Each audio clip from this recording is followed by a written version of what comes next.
শুরু করিতেছি মহান সৃষ্টিকর্তার নামে, যিনি পরম করুণাময় এবং অত্যন্ত দয়ালু। যারা মানুষ যখন সেলিব্রিটিদের সাথে কথা বলে তখন কিছুটা সেই হয়ে যায়। তা আপনারা তো ভাবতেছেন যে আমরা যারা এদিকে বসা তারা বুঝি সেলিব্রিটি, তা আমরাই যদি সেলিব্রিটি হই তাহলে আমার কেন আপনাদের সামনে কথা বলতে সেই কি হচ্ছে? কারণ হচ্ছে আমি বিশ্বাস করি আপনারা সেলিব্রিটিদের চেয়ে একটুও কম না। বিভিন্ন জায়গা থেকে কৃতি সন্তান এই জায়গায় একত্রিত হয়েছে।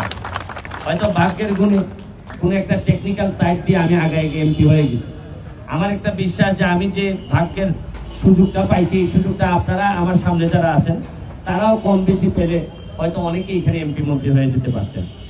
আমি ইমাম মিডিয়া কাপ এখানে যারা সংশ্লিষ্ট আছেন, ওয়ালটন, তারা এখানে কি করেছেন, স্পন্সর করেছেন, আমার ব্যক্তিগত পক্ষ থেকে শুভেচ্ছা অভিনন্দন জানাচ্ছি। আর এখানে যারা উপস্থিত আছেন, যাদেরকে সবাই চিনি, তাদেরকে আবার চিনিয়ে দেওয়ার চেষ্টা করাটা ওয়েস্টেজ অফ টাইম। তারপর আমি শুধু এইটুকু বলবো, যারা এখানে আছেন তারা পদের কারণে না, নিজের কর্মের কারণে আজকে অনেক বেশি সমাদৃত সারা সমাজে। আমি জানেন এখানে গান বাংলা আমাদের মাহবুবুর রহমান ভাই, ফেরদৌস ভাই, মাহবুবুর রহমান ভাই যখন গান করেন আমার একটা সুবিধা হয়, আমি যখন খুব টায়ার্ড হয়ে এলাকায় মনে করেন আর চলে না, যান শরীর চলে না, উনার গান শুনলে আমি দাঁড়াই পড়ি, আরো কাজ করতে হবে, আমি আবার বসে আছি কেন, এই যে একটা স্পিডটা আমি পাই উনার গানে। আর হচ্ছে কি গান বাংলার তো লাইভ প্রোগ্রাম দেখি। আর ফেরদৌস ভাই সিটটা আমার সংসদের ভিতরে ঠিক উল্টা দিকে, উনি তো সরকারি দল নৌকা, আমি হচ্ছে কি স্বতন্ত্র, এই পাশ থেকে দেখা যায় উনি আমারে দেখেন, আমি উনারে দেখি।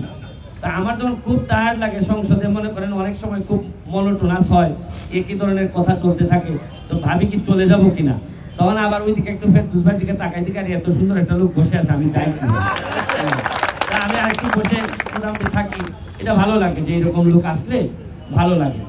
তো আমি আপনাদেরকে বলবো, শুনেন, আমি কিন্তু স্টুডেন্ট অফ মার্কেটিং, ঢাকা ইউনিভার্সিটিতে আমার BBA MBA করা, তারপর রাজনৈতিক কারণে আমি ব্যারিস্টার হয়ে যাওয়া। তো আমি মার্কেটিং এর লোকজন যখন আমাকে বলছেন যে মার্কেটিং এর লোকজন আছেন, তখন আমার তো ওই পুরাতন প্রেম জায়গা উঠছে। আমি সকাল সকাল চলে আসছি রেডি ভাই যে আমি আজকে যাব। তবে আমি শুধু একটা কথা বলি, শুনেন, আপনাদের যারা মিডিয়ার লোকজন যখন খেলেন, এটা মাঠেই খেলেন আর ঘাটেই খেলেন, তখন কিন্তু খেলাটা খুবই চমৎকার হয়। আপনারা ভালো খেলছেন বলে আমরা কিছু লোক এমপি হয়ে বেরোয় গেছি। ধরেন আমার ভোট সেন্টার ছিল হচ্ছে কি 178টা। আমার মনে আছে যে আমি 178টা মিসাইল প্রতিটা ভোট সেন্টারের সামনে রেখে দিয়েছিলাম। আপনারা আবার বলবেন যে মিসাইল পাইলেন কই আপনি? আমি প্রতি সেন্টারের সামনে একটা করে বড় ক্যামেরা রেখে দিছি, যে যাই করো ক্যামেরার সামনে হবে, যার কারণে কেউ আর কিছু করার সাহস পায় না। এটা আপনাদের এই মিসাইলের কারণে আমার সুবিধা হয়েছে। আমি ন্যায় বিচার পাইছি, আপনারা হয়তো আমাদেরকে সহযোগিতা করছেন। আপনারা সারা জীবন মানুষের জন্য সহযোগিতা করবেন, আপনাদের জায়গা থেকে করবেন। আর আরেকটা কথা বলি যে আপনাদের কাজ করার সুযোগ অনেক আছে। আমি এখানে মিডিয়া হাউসের এই মাহবুব ভাই যেহেতু আছেন, আমি একটা কথা শুধু আপনাকে বলবো যে আপনার আন্ডারে যারা কাজ করে বা আপনাদের আন্ডারে যারা কাজ করে, অনেকের সাথে আমার জানাশোনা আছে, এরা নৈতিক দিক থেকে মাঠের যারা সাংবাদিক এত শক্তিশালী যে ওরা অনেক কিছু বলতে চায়, অনেক কিছু বলে, কিন্তু আপনাদের হাউসের অনেক যারা নিয়ন্ত্রণ করেন তাদের অনেকের কারণে হয়তো অনেক কিছু তারা বলে উঠতে পারেন না। আমি আপনাদের হাউস ওনারদেরকে বলবো, এদেরকে আরেকটু স্বাধীনতা দেন, দেখবেন দেশের স্বাধীনতা আরো বেশি সার্থক হয়ে যাবে। এটা আমার একটা বিশ্বাস। এবং আমি আবারও আপনাদেরকে ধন্যবাদ জানিয়ে, আমি এরকম কোনো সম্মানিত হওয়ার মতো লোক না, তারপরও ভাগ্যের কারণে আপনাদের দোয়ায়, আমার এলাকার মানুষের দোয়ায় আমি এই জায়গা পর্যন্ত আসতে পারছি। আপনারা আমাকে অনেক সম্মানিত করেছেন, আর দেওয়ার মতো তো কিছু নাই। আমারে 1000 কম্বল দেওয়া হয়েছে, আর দোহাই দেওয়া হয়েছে 7 লাখ মানুষ।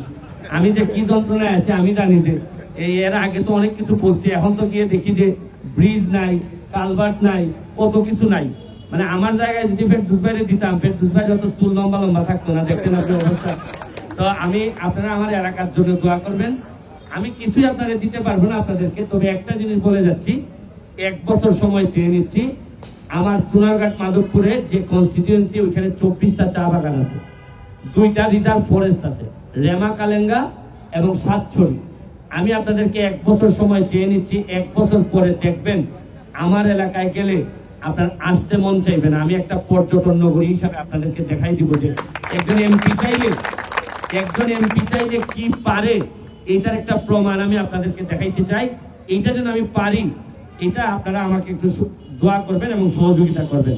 আর আরেকটা জিনিস হচ্ছে গিয়ে, এখন কিছু দিতে না পারলেও আপনারা 1 বছর পরে আপনারা এই গ্রুপটাই যদি আমার এলাকায় কখনো পিকনিকে যান বা যে কোনো ভাবে ঘুরতে যান, আমার পক্ষ থেকে পুরাটাই ফ্রি করে দিব। আমি আপনাদের সঙ্গে বুঝতে পারি আমার স্বপ্নটাও সত্যি হোক, এবং আমি যেন বুঝতে পারি যে আগামী 1 বছর পরে মিডিয়ার লোকজন আসতেছে আরো সুন্দর করে এলাকাটারে ঠিক করে, যেভাবে আমি আমার নিজের বাড়িকে ঠিক করছি, ঠিক একইভাবে আমি শপথ নিছি যে শপথের পরে যে এলাকা আমি পাইছি রিজাইনের আগে অথবা এই পথ ছেড়ে যাওয়ার আগে, এর চেয়ে ভালো এলাকা আমি রেখে যেতে চাই।